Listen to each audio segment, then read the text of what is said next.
people are hearing things that bring out their fears, and their fears being triggered by all of these crazy arguments here about how agents and invaders and they are poisoning our bloodstreams, and they're eating dogs and cats and Springfield and taking over the world. None of that's true, but it triggers the fear in a whole lot of white people about what losing what they think is their country, because in 2040 we're going to no longer be a nation that's a white majority. We're going to be a majority of minorities, which is so consistent with the biblical option of including people, welcoming, inviting people, everyone in. This is a gift, not a threat. But we're trying to concentrate. We're trying to do this. Let's not just say, hey, we got Republicans in the press. General Kerry now saying that he worked with Trump chief of staff for a long time. He says he's, by definition, a fascist. General Valet saying the same thing. So these are conservative Republican generals. So things that we're hearing from all over, you're saying, Jim, it's all. Always, even from people who are conservative.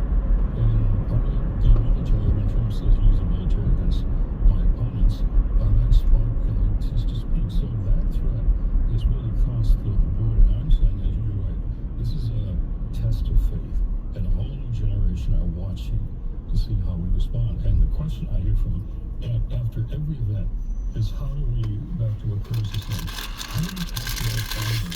And a lot of these groups are out.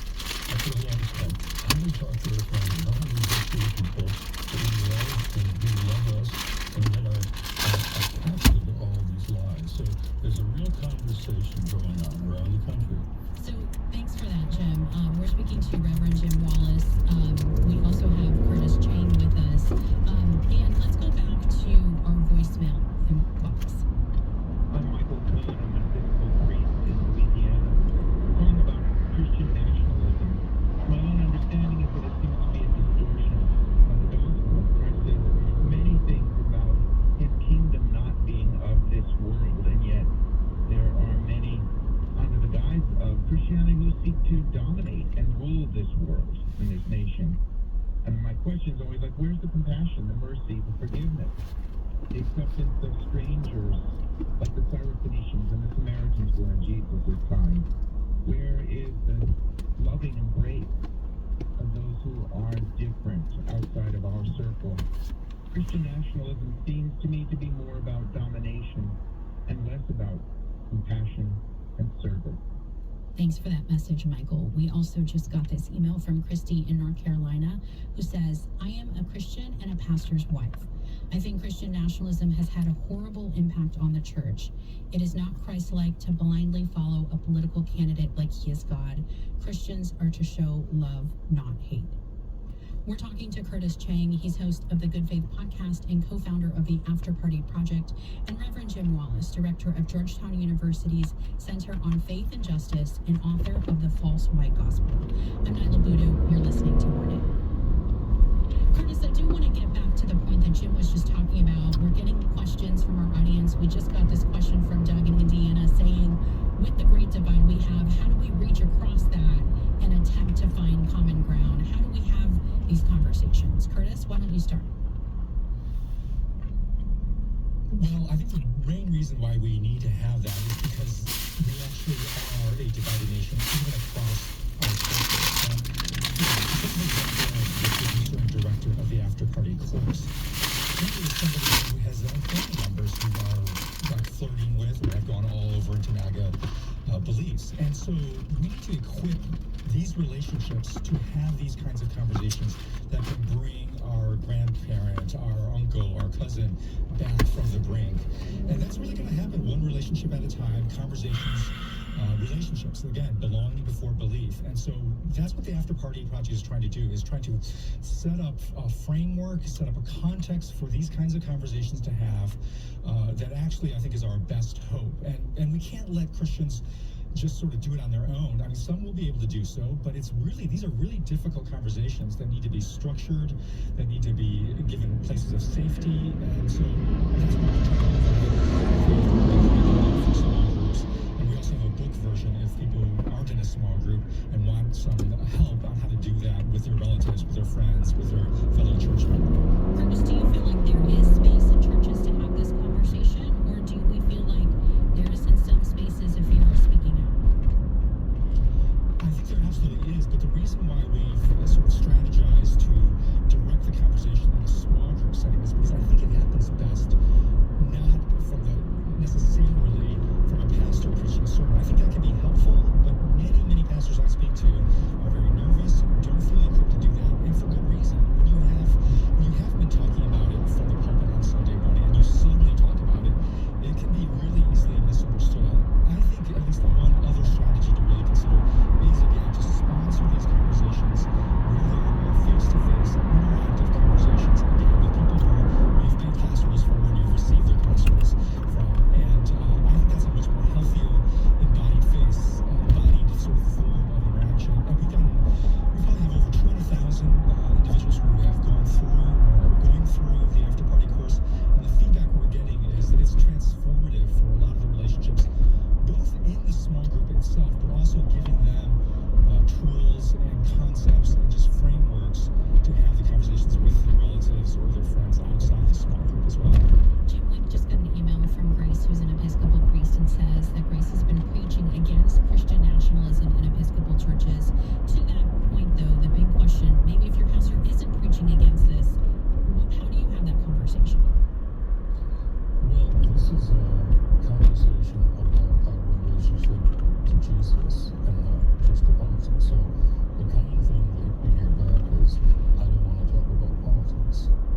And we're saying, no, we want to talk about Jesus right now, in these next few weeks and after the election. Let's talk about Jesus. And I think when we're doing that with people that we love and know, and they love my students, their parents do, these conversations are critical if they're about the gospel and not just about politics. It's not just taking sides. It's about what Jesus said. And your voicemails and emails are getting it right time after time. When we raise these questions, and I know pastors that are getting death threats. I mean, they're scared. And yet they're finding a way to speak up for the gospel they believe in, the teachings of Jesus they believe in, that we all are supposed to be following if we're followers of Christ. So this conversation is a faith conversation, and it's a relational conversation. And I think the answer is to bring us back to the text. What did you say, and what does that mean right now? Jim, we just have about a minute left, but I wanted to ask you something about your statement, which mentions the violence of January 6th, but does not specifically mention Donald Trump. How much of your statement is about Donald Trump specifically? How much of this goes beyond him? Well, he incited the violence of January 6th, and there were painkillers, Jesus flags inside the Capitol. And so it's like Trump is using something that's been around for a long time. I call it America's original sin, way back before the founding. He's using that triggering, that fear. It's a trajectory of fear and hate and violence, and violence is rapidly escalating in this country. And January 6th was a clear sign of that. So it's not just about Trump. Trump is using this for his own political power. And this is about religion has often been used to support tyrants and autocrats and dictators, and we have to turn that around. And we can. I'm afraid we're out of time. I want to thank everyone who emailed and sent us voicemails, as well as our guests. Reverend Jim Morris, Archbishop Desmond, Chief Chair in Faith and Justice at Southbound University, his most recent book is The Falsified Gospel, Rejecting Christian Nationalism, Reclaiming True Faith, and Refounding Democracy. We also spoke with Curtis Chan, who mentioned all of those resources that they have, the host of the Good Faith podcast. Thanks to both of you for being with us. Remember, text is the fastest way to connect with us. You can find out how to sign up for our sex service under the Talk to 1A tab in the 1A.org. Today's producer was Michael Falero. This program comes to you from WAMU, part of American University in Washington, distributed by NPR. I'm Nyla Budu.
use of native prairie on portions of their land can offer important benefits for crops like corn and soybeans.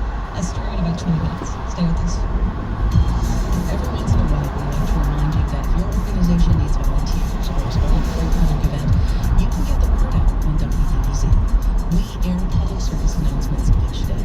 Listeners here are civically engaged and want to hear about ways to get involved. Here's some simple guidelines for PSA submissions. You can find them at wbez.org/PSA. That's wbez.org/PSA. This is 91.5 WBEZ. I'm Jeremy Hobson. Are you freaking out every time you look at the polls ahead of the election? Well, do you trust them? That's our question. We're live from Las Vegas next time on The Middle. That's tonight at 8 o'clock on WBEZ. 58 degrees, sunny skies at O'Hare, 60 degrees under sunshine in Waukegan at 10:59. This is WBEZ HD Chicago 91.5 FM, WBEQ HD Morris 90.7 FM, WBEK Kankakee 91.1 FM, and always on the WBEZ app. I'm Alex Keefe. And I'm Sarah Carter. And you probably noticed we're just a few days away from the election. And Sarah and I have been working really hard with our colleagues to bring you our 2024 voter guide so you can make an informed decision on November 5th. We've spent hours tracking down the various candidates and their positions to bring you this one-stop shop to see who's on your ballot and where they stand on the issues that matter most to you and your community. This is important work and it requires a lot of resources. That's right. And we're currently pacing a little behind our fundraising goal for this fall, and we need your help to close that gap.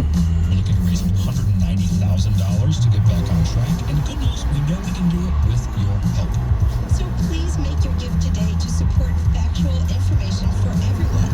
Your support of independent journalism makes our home a better place to live. Give at WBEZ.org/donate or call 888-915-9239. Live from NPR News in Washington, I'm Lakshmi Singh. The presidential candidates are enlisting the help of some serious star power in the run-up to Election Day. Beyonce is expected to perform tomorrow at a Houston rally for Vice President Kamala Harris, who has long used the song Freedom at her rallies. Beyonce is among a series of major music artists to lend their voices to the Harris campaign, including Bruce Springsteen and Eminem. Celebrities have also turned out for former President Trump. The GOP nominee is also scheduled to be in Texas tomorrow. He's going to tape an appearance with the highly popular podcast with Joe Rogan. Trump's working to shore up support among male voters. He is also attempting to secure the backing of the evangelical base. NPR's Franco Ordonez reports Trump courted Christian voters at an event yesterday, and he attacked Harris for not doing enough to protect religious communities. In a meandering speech, former President Donald Trump cast himself as a protector of Christians, while charging that Harris would restrict religious freedoms. He touted his support for Israel and claimed that he would close the border on his first day in office. It's going to be the first voter. It'll be done in the first hour of the first day. Both campaigns have been barnstorming across swing states like Georgia in an effort to court undecided voters and energize their base. Harris was also in Georgia this week, talking about her faith at a large black church in suburban Atlanta. Franco Ordonez, NPR News, Southbound, Georgia. Microsoft says it has detected efforts from hostile nations, including China and Russia, to influence American voters in the upcoming election. NPR's Emily Fang reports the threats range from Russian cyber actors targeting Democrats to Chinese campaigns going after Republican politicians. Microsoft says it's found Russian actors creating AI deepfakes of Vice President Harris. The company also says that Chinese state actors amplified negative information on Republican politicians who regularly use anti-China rhetoric, including Senators Marsha Blackburn and Marco Rubio. Chinese state-linked actors have also been behind disinformation campaigns in past elections. Cybersecurity analysts say actors were in on local U.S. elections this cycle. Microsoft says the engagement of the Post this time was minimal, but they are part of ongoing influence campaigns in and other technology companies, including Meta and Alphabet, have tracked this year. Emily Fang, NPR News. At Street, the Dow Jones Industrial Average was down 255 points, or more than 0.5%, at 42,259. This is NPR News. Right now it's 59 degrees under sunny skies at 11:04. Good morning. I'm Claire Lane with WBEZ News. A train operator in last year's CTA Yellow Line crash had alcohol in their system. A new report from the National Transportation Safety Board shows the operator had a blood alcohol level of 0.06. The results come from an unconfirmed clinical test and are not intended for legal purposes. A later urine test detected only substances that had been administered to the train operator after the crash. At least 38 people were injured during the accident. Cook County Commissioners are advancing a plan to bring some property tax relief to struggling homeowners. The county plans to set aside up to $15 million in a special fund. Commissioner Alma Anaya is helping to lead the effort. The impact on some of the community members with seeing extremely high increase in their property taxes is extremely devastating. Residents who qualify would receive a one-time payment. Research shows low-income seniors are especially struggling with paying their property taxes. The program would end in November of next year, but commissioners could decide whether to continue it. They're set to vote on that proposal today, then they would determine who would be eligible for the fund. Major League Commissioner Rob Manfred believes the White Sox aren't going anywhere, even if they're sold. During an appearance on FS1's Breakfast Ball, Manfred said the league will, quote, continue to have two teams in Chicago. The statement follows news from last week that White Sox majority owner Jerry Reinsdorf is reportedly open to selling the team. Other sports, a disappointing season opener for the Chicago Bulls. They lost the Pelicans 111 to 123 last night, traveling to Milwaukee, taking on the Bucks tomorrow at 7. Chicago Blackhawks also in town tomorrow. They'll have the Preds for a 7:30 start. Bears gearing up for a game against the Commanders in Washington. That'll be Sunday at 3:25. It's going to be a pretty pleasant fall day, mostly sunny. Highs in the mid to upper 60s. Tonight's like chance of some evening rain showers with an overnight low rather of 52. I'm Claire Lane. This is WBEZ News. Support for NPR comes from NPR stations. Other contributors include Progressive Insurance, working to help protect small businesses and the owners that run them, offering customizable coverages to salons, accounting firms, tradespeople, and more. Learn more at progressivecommercial.com. From NPR and WBUR, I'm Robin Young in Boston. And I'm Scott Tong in Washington, D.C. This is Here and Now. Former President Trump campaigns today in two swing states, Nevada and Arizona. Former President Obama will, for the first time this election, be on stage with Vice President Harris in Georgia. Last night, Harris appeared on a CNN town hall, in which she called Trump increasingly unstable and unfit. Host Anderson Cooper asked Harris about new remarks by Trump's former chief of staff, John Kelly, calling Trump a fascist who praised Hitler. You yourself have not used that word to describe him. Let me ask you tonight, do you think Donald Trump is a fascist? Yes, I do. Our next guest says the election in 12 days will be awfully close. Frank Lentz is a pollster and communications consultant who spent decades working for Republicans. He is now unaffiliated and not working for anyone running this year. Frank, welcome back to Here and Now. I appreciate the invitation, and I do emphasize those two words. Close, as in I can't tell who's going to win, even having done work like this for 35 years. And awfully close because this has been an awful election, filled with vitriol and filled with the kind of politics that increases the divisions and polarization. Now let me ask you about some words we heard from the Vice President yesterday on CNN. I mean, she tried to draw contrasts with Donald Trump throughout and saying she would be different than Joe Biden. I represent a new generation of leadership on a number of issues and believe that we have to actually take new approaches. Now, Frank Lentz, you've argued Harris' momentum has stalled, that she's spending too much time going after Trump, not telling voters enough of what she would do.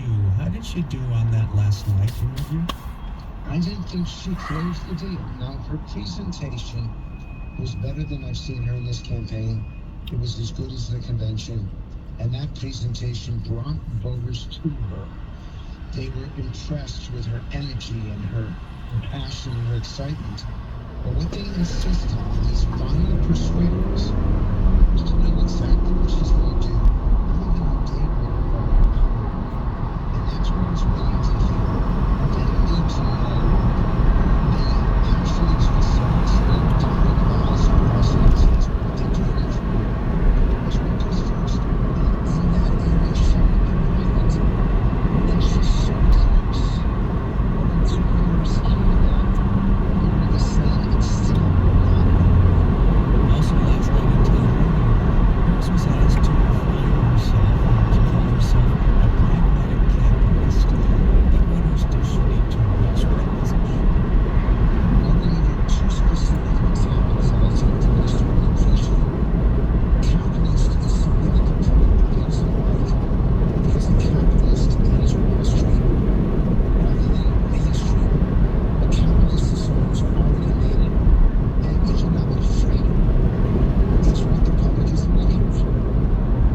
she's using words that don't relate to those people who have still yet to make up their minds.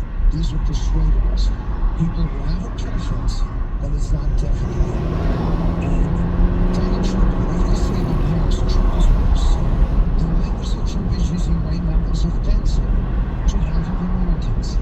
So both of them are problematic, and both of them, just 2 days ago, both of them are missing the mark with those persuadable voters. And yet you've argued that Trump has some momentum now. Why is that? Because they know who he is. And in the end, I think that these final voters are choosing the devil they know versus the devil they don't. But make no mistake. First, they don't like Arthur. Second, they're tired of going back to the past. They want to focus on the future. And third, they're looking for a detailed plan of action. And neither candidate is providing that to them. I mean, you said Kamala Harris needs to talk more about herself and her vision and spend less time going after Donald Trump. Now, on today's show, we have a separate interview with longtime Democratic strategist James Carville, and he argues the opposite. Let's listen. My advice to them is to be meaner, be more focused, and be more direct, and also act like you're a winner. And then Carville said, the Harris team needs to go behind enemy lines and cut some throats, go after the opposition. Could he be right? No, I hate that rhetoric also. This is where I was 10 years ago, and I choose not to be that today. I think that we have the loss of kindness, the loss of decency and civility. And Carville, who's brilliant, is arguing to make it even worse. I think voters have had enough, and those voters who have not decided, the persuadables, have really had enough of the negativity, and that if Harris does what James recommends, she's going to be no better than Donald Trump, and there is no one, there really is no one in American politics that knows how to use negative and divisiveness better than Donald Trump. He's giving her exactly the wrong advice at exactly the wrong time. She should be inspirational. She should be helpful. She should be that same intensity that took her from 5 points behind to 3 points up in 60 days. You'll notice that when she was positive, she was gaining. When she got negative, as she's been in the last 3-4 weeks, she stopped. Those gains stopped. Actually, they're going backwards right now. And real quick, the persuadables. Who are the persuadables? It's fascinating that they are not the traditional vote. They're not the center of America. They're more likely to be Latino. They're more likely to be working class, immigrants. And by the way, the key attribute of them is that they're struggling day to day, need to make it work, to pay their bills. And they're looking for answers, they're looking for results, and they're looking for some detail in their day-to-day quality of life that they want. And it is right now. That's Frank Lentz, pollster and communication specialist. Frank, thanks once again. Much appreciated. Thank you. It's a privilege. The federal judge has given former Donald Trump attorney and defender Rudy Giuliani until next Tuesday to transfer millions of dollars in his assets to two Georgia election workers that were defamed after the 2020 presidential election. Giuliani has to give Ruby Freeman and her daughter Shanaz his Manhattan apartment, his 1980 Mercedes-Benz, his signed Joe DiMaggio shirt, and more than 24 expensive watches. Giuliani repeated insidious lies about how the women stole the election from Trump. Former President Trump and his followers echoed those false claims. Will they receive violent threats? Andrew Kurtzman, author of Giuliani, The Rise and Tragic Fall of America's Mayor, has covered Giuliani for decades. He's a political consultant. Andrew, what's your takeaway here? Well, he's in terrible trouble. Giuliani's downfall is one of the great rise and fall stories of our generation. I mean, after 9/11, there was a poll which showed that he was more popular than the Pope. He founded a consulting company which made $100 billion in 5 years. He ran for president in 2008. He was a giant. Now, fast forward, and he's forced to sell virtually everything he owns. He's declared bankruptcy. He's facing just a swarm of lawsuits.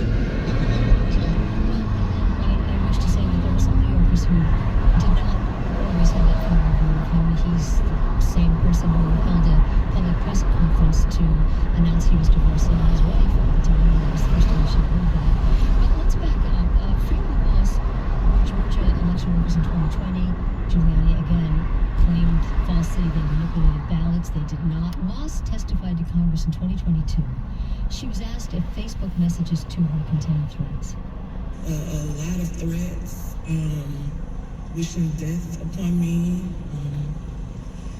telling me that I'll be in jail with my mother, and saying things like, "Be glad it's 2020 and not 1920." Of course, referring to Lincoln and lynching, that both women are black. That sound at the January 6th committee hearing. Look, Giuliani was found liable for defaming the women. A federal judge ruled he owes them this $148 million. He likely doesn't have that. Giuliani did a court filing last year acknowledging making false and defamatory statements, but an advisor told The Guardian that was just to move the case along. Has he ever admitted fault? No. And I've been covering Giuliani for 30 years, and I've literally never heard him admit fault to anything. And honestly, I think that even if he's sentenced to jail, he'll sit in that jail cell contending that he was right and they were wrong. He did interviews outside the case, outside the courthouse, claiming that they had stolen the election. I mean, he's just that kind of person. He is never, ever, ever going to admit that he was wrong. Like, he was wrong. But maybe not saying that he deeply believes it is a way of trying to skirt that it's a lie, that he knows that it's not true. But he's been disbarred in New York, Washington, D.C. He's been indicted in Georgia and Arizona. As we head into this election, we're facing fallout from the last one. But is his story also a reminder that Donald Trump, can sometimes leave people in his wake? Yes. One of the extraordinary things about the Trump-Giuliani friendship, which dates back to the 1980s, I think, is that Trump always seems to get away with his misadventures or his, crimes. And Giuliani, everything sticks to Giuliani, right? So Trump, has, a 50% chance of winning the presidency again. And Rudy Giuliani is, maybe headed to jail. Has Trump disavowed him, or is there any sense of Trump holding on the hand to help him through this, or no? I mean, Giuliani's profile has been low and non-existent, and that's a big difference. In 2016, 2020, he played a huge role in Trump's campaign. Now he's, Trump hates losers, quote unquote, and I think he's done Giuliani like a hot potato.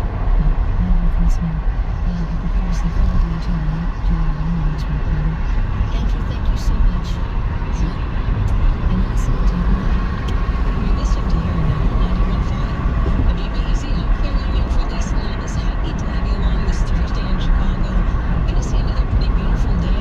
Also sunny skies, highs in the upper 60s. The stories we're watching this morning, Palestinian officials say that Israelis fired on a school just last week in the central Gaza Strip.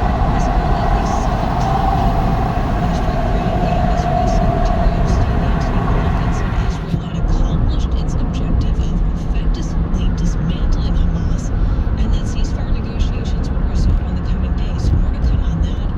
Also, the federal government is making more than $72 million of assistance funds available for homeowners and renters whose property was damaged by storms in July.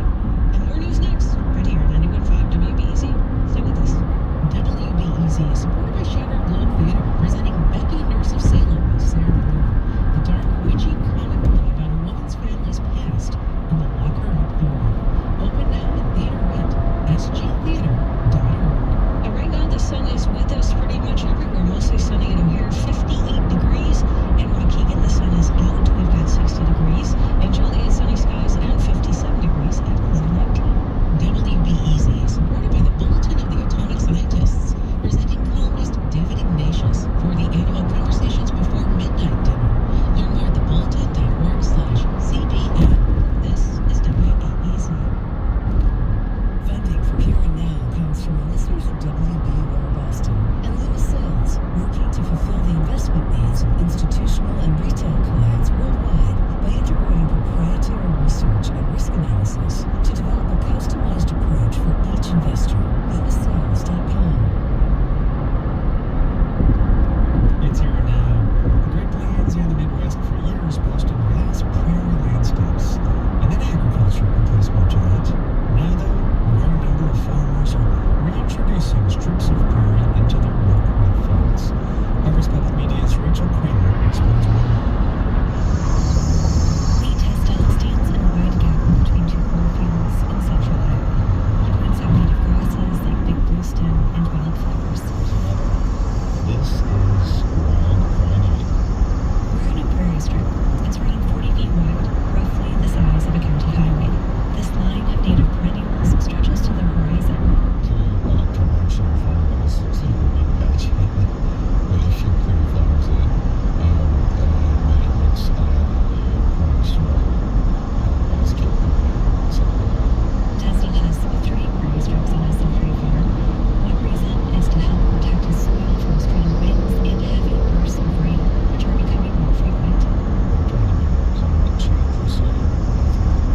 measures as well. There are 11 abortion measures on the ballot in 10 states.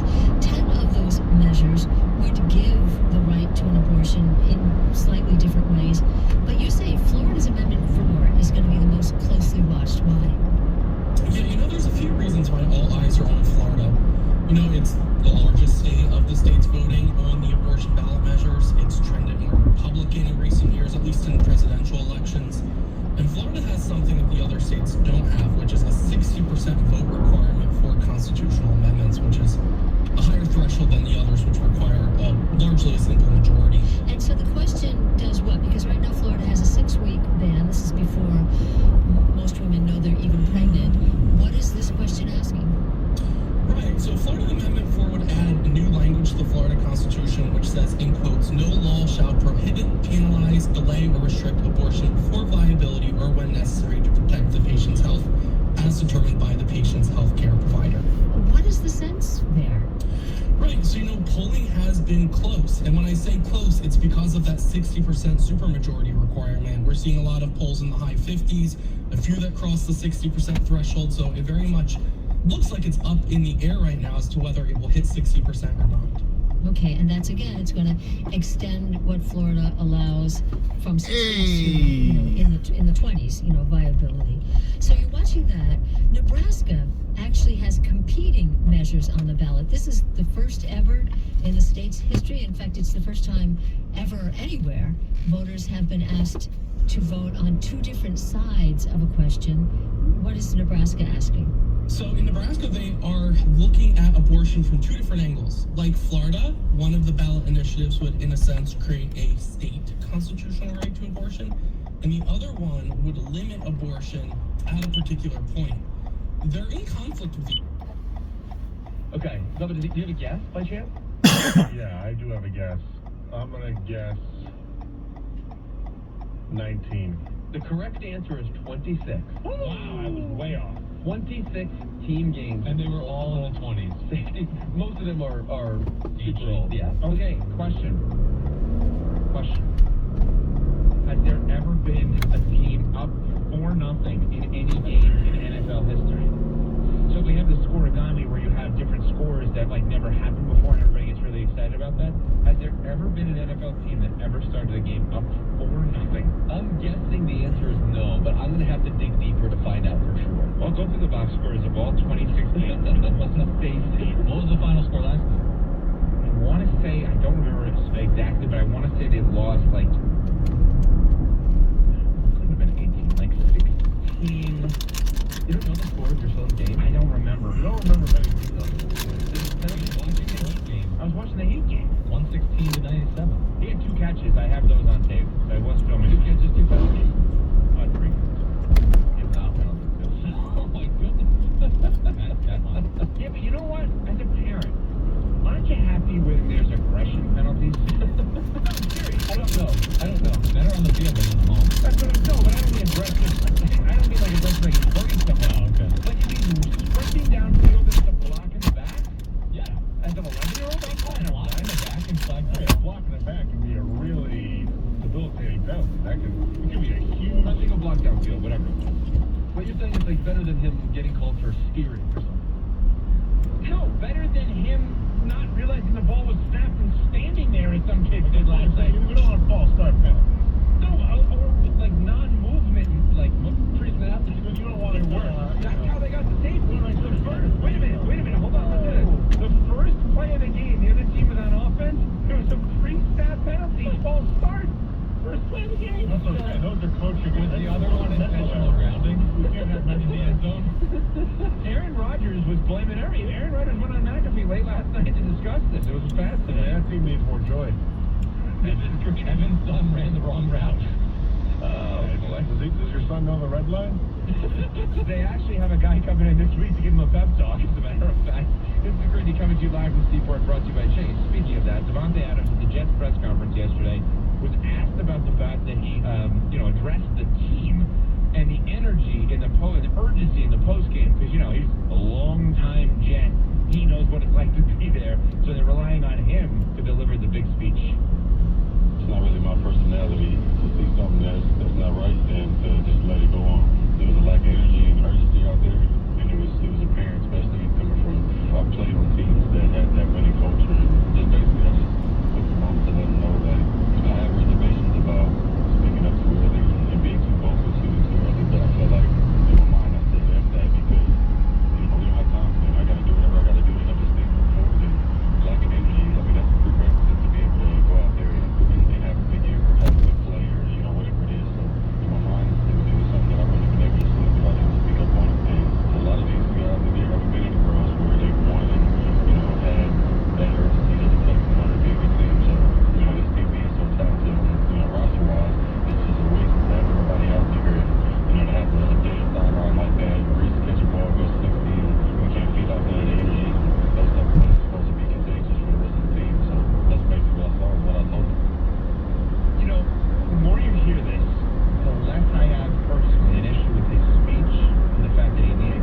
So blindly, no context for the sake of the setup, we will get to the context in a second, but blindly, if you have a 36-year-old quarterback turning 37 in February on a 2-5 football team that has already flirted with retirement, you're probably organizationally going to do one of a few things. Shut him down, consider to trade him, maybe even release him altogether. Now what if I told you you have a quarterback who's 40 approaching 41, who's having the worst season of his career, and you're 2-6.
That means you get the prices you need to start any job, small or large. Because Lowe's knows pros. Valid in-store only. More terms and restrictions apply. Visit Lowe's.com/terms or Prodex for details. Progressive presents 10 things on a plumber's to-do list that are harder than getting a small business insurance quote. Waking up for 5 a.m. plumbing disasters, finding out why water is pouring from the ceiling, replacing a pipe in a home from the 1800s, and dealing with invoices or your awkward apprentice or that really weird smell, and then breathing and eating, and of course, clogs. But the easiest thing on any small business owner's to-do list, seeing if you could save on the business insurance that's right for you. Get a quote in as little as 7 minutes at ProgressiveCommercial.com. Progressive Casualty Insurance Company. Coverage provided. Service by affiliated and third-party insurers. This Veterans Day, Great Clips will honor the men and women of our armed services, active duty and retired. With what else? Yes, a free haircut. But with a twist, veterans can receive a free haircut on Veterans Day, but that isn't enough. Great Clips will enlist their army of customers. Between now and Veterans Day, Great Clips will give a free haircut certificate for veterans, valid until December 1st to their customers. Great Clips customers can personally thank a veteran for their service. You get your haircut, you get a certificate, you give that to a veteran, and they get a free haircut.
in Chicago.